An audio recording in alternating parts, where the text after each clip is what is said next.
A worker presses down on the plunger, and moments later, a huge explosion rocks the quarry. When the dust clears, the 3 quarry workers look on at the pile of rocks that they'll now spend the next days and weeks hauling out. But then, they spot something strange. There in the newly exposed rock face is an opening. The 3 men stand at the mouth of the previously hidden cave. They poke their heads inside, but it's too dark to see much of anything, except for the fact that the tunnel in the rock stretches on for at least a few meters before it turns and prevents them from seeing any further. One of the quarry workers slaps his coworker on the back and dares him to go inside and check it out. "No way," he tells him as he pulls his hand back from feeling inside the cave wall, his palm now coated in a sickly slime. "It's gross in there." The other 2 laugh at him. If they think they're so brave, why don't the 2 of them go check it out? The 2 men stop laughing and look at each other. Who could have ever foreseen the tables turning on them like this? But they're not going to back down. One of the 2 takes out a flashlight, and they step into the cave while the 3rd waits outside. He watches as the 2 of them head deeper into the cave, disappearing behind the bend. Inside the cave, the floor is just like the walls, coated with some kind of substance making it wet, but also a little sticky. They half expected the cave to end right around the bend, but now they can see that it continues on. Not only is there another turn several meters ahead of them, but as they head deeper in, they find that there are branching paths too. This might just be the start of a vast cave system. There's no telling how far or how deep it might go. They better head back to the entrance before they get lost.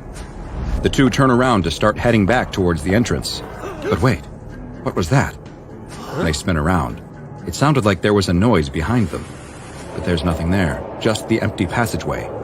They must be hearing things. They really should get out of here quickly, though. Come on, let's go. As they turn to leave, though, something happens. With a sickening squishing sound, the walls of the tunnel constrict, closing up between them.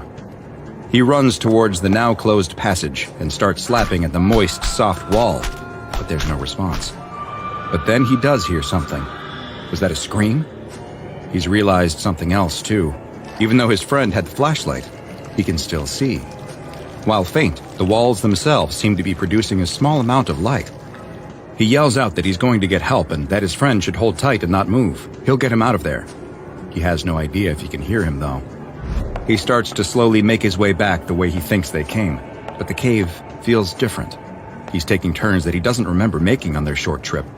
He should be at the entrance already, and there seem to be more branching paths than there were before. It's hard to tell in the low light, though. Maybe he's just confused. He's hearing noises, too. Wet, writhing sounds. He's got to get out of here. The quarry worker reaches a fork in the tunnel and has no idea which is the right way to go. He doesn't remember this at all. He calls down the tunnel, but there's no answer to his cries. He hears more of those wet, slapping sounds behind him, though. He's got to keep moving. Eeny, meeny, miny, mo. The left tunnel it is. He goes down his chosen path, rounds a corner, and sees another fork. What is going on here? He's got to pick, though. Eeny, meeny, miny. He screams as something leaps out of the tunnel at him. Outside the cave, the quarry worker is growing nervous. He's gotten a flashlight of his own and shines it down the tunnel, but he can't see any more than they could before. He calls out, asking if they're all right, but he's met only with silence. He turns around behind him at the empty quarry. They're the only ones working on the site that day. And if they don't get back to work soon, there's going to be some angry questions about why they spent the day horsing around inside of a cave. As much as he hates the idea, he's got to go in there and get them out. He enters the cave and goes around the first bend. He too notices how oddly sticky and slimy every surface is, but he has to press on. Maybe they were hurt and needed his help. He rounds another bend and spots something. A pair of legs sticking out from around the next turn. His friend must really have been hurt. He runs towards his injured coworker and kneels down next to him. It looks like he's passed out on the ground, and he tries to shake him awake. "Are you okay? What happened?" His friend moans a bit, but doesn't even open his eyes. He moans again, and this time blood starts pouring out of his mouth. The quarry worker steps back, scared at the sight of his friend's state. That's when he notices something. His friend's stomach. It's moving. He leans in close. He can see bumps swelling and moving around his abdomen. Is that? The SCP Foundation soon learned of the troubling reports and moved quickly to purchase the quarry and the surrounding lands. Those who had seen or heard rumors about the missing workers were amnesticized, and all further access to the area around the quarry was strictly controlled. The cave itself that had been unearthed was designated SCP-2385, but the Foundation needed to learn just what they were dealing with. So after a research outpost was constructed over the entrance, the investigation into what was happening inside this strange anomalous cavern system could finally begin. The first to enter the cave is D-11424, a Class D personnel, who is equipped with a shoulder-mounted camera, a Ruger LC-9 pistol, a machete, and 1 week's worth of rations, since it was unknown just how vast this cave system may be. D-11424 proceeds into the cave and immediately reports back the same conditions that the workers had experienced, that the surfaces of the cave were soft, wet, and a little sticky, and also that they seemed to have an almost imperceptible glow. D-11424 moves deeper into the cave, but sees no sign of the missing workers, despite one of their bodies having been reported as being lost relatively close to the entrance. He's ordered to continue deeper into the cave, and radios back that the walls weren't stable. He would pass by openings in the walls that would seal off once he was past. On more than one occasion, he saw new passages open up as well, and these didn't appear to be caused by collapses or other geological activity. The walls seemed like they were alive. But the walls were the only sign of life he could find. There was still no evidence of the missing workers or whatever might have gotten them. But then, after D-11424 rounds a corner, he sees that something is up ahead of him. It's not one of the workers. It's a creature, and one that looks like nothing he has ever seen before.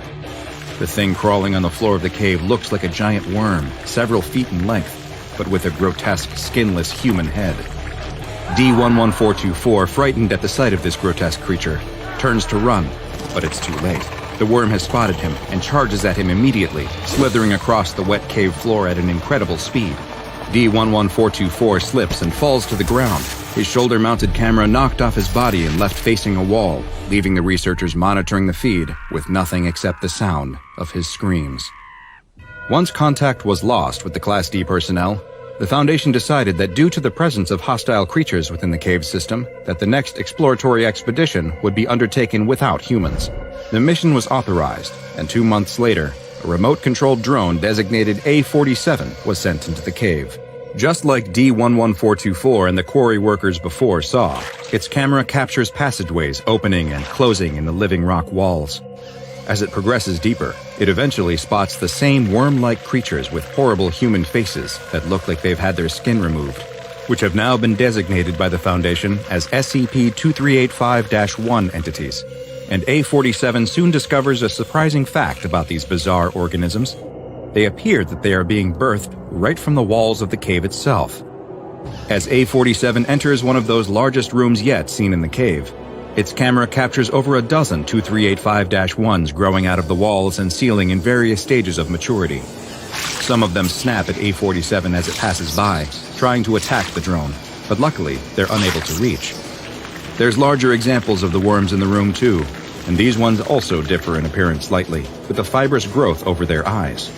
The researchers assume that these entities are different enough from the smaller versions that they warrant their own classification, and are designated as SCP-2385-2 entities. Luckily for A-47, these larger specimens, which can be as large as 4 meters in length, seem much more docile than their smaller counterparts, and ignore A-47 as it passes by. A-47 then learns another shocking piece of information about these disturbing worm-like creatures. They're cannibalistic. Its camera relays footage back to the research team of a 2385-1 entity feeding on another, smaller one. It appears that they eat their prey whole after unhinging their grotesque jaws. The one feeding tries to lash out at A-47 with its tail, but can't reach him with half of another instance in its mouth, and the drone continues deeper into the cave.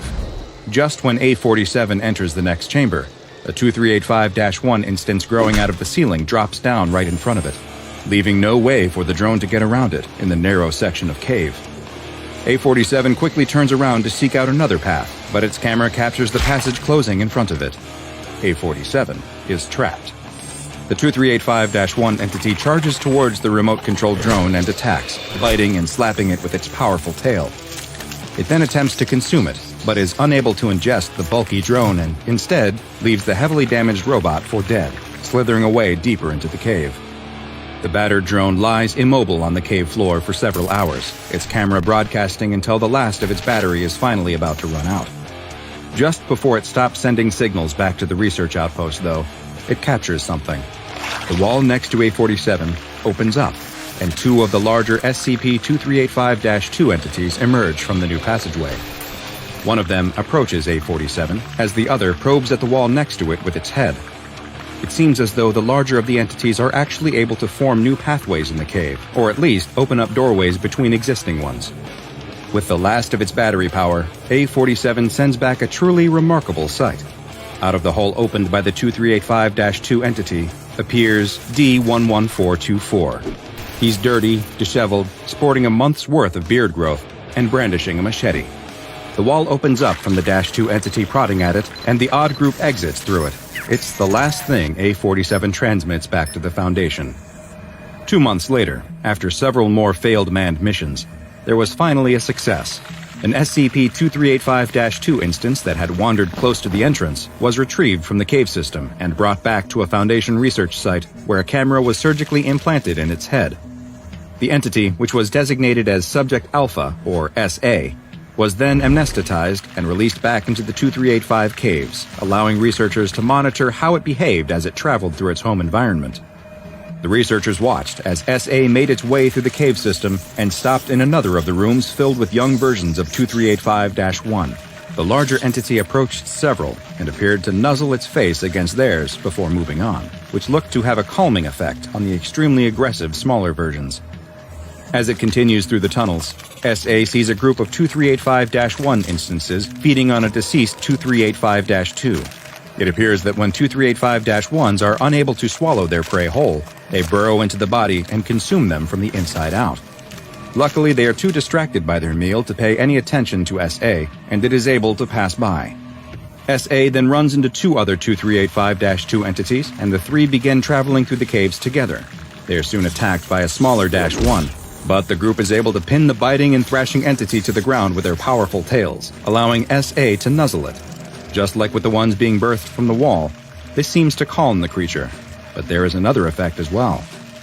As the 2385-1 entity becomes more docile, the same fibrous growths that can be seen on the larger 2385-2 entities start to grow over its eyes. Is this how 2385-2s are created? The group of -2s continues their journey through the tunnels, often stopping to prod at the walls to open new pathways. It appears that they are searching for something, looking around each new room they enter before moving on. Eventually, they run into something, but it doesn't appear to be what they wanted to find. They enter a new section of cave, and blocking the path in front of them is the largest SCP-2385-1 entity yet recorded. It's as big as the -2s at over 7 meters in length and weighing an estimated 400 kilograms. It appears to be extremely hostile, but the -2s seem to instinctively know that the only way forward is to go past this massive -1. The trio nuzzles their heads together as if they are saying one final goodbye before one of the -2s charges straight ahead. The -1 attacks and quickly incapacitates it with its powerful tail and snapping jaws. It begins feeding on the -2, giving SA and its one remaining companion the time they need to get past. As the now duo moves past, the other is attacked from a side tunnel by a group of regular-sized but ferocious -1s. SA can't do anything to help. It seems to pick up the pace and continues on, but as it rounds a corner, it comes face-to-face with another large -1 instance. It turns down a side tunnel to avoid it, but finds itself in a dead end. It prods at the wall as the -1 rushes towards it, but no new passageways open. It turns around, seemingly resigned to its fate as the -1 begins attacking. But just then, something else appears in the tunnel coming towards them. It's D-11424, charging forward with his machete raised in the air, his hair and beard both long and wild. He begins fighting the large -1 entity, hacking at it with his machete until it finally dies.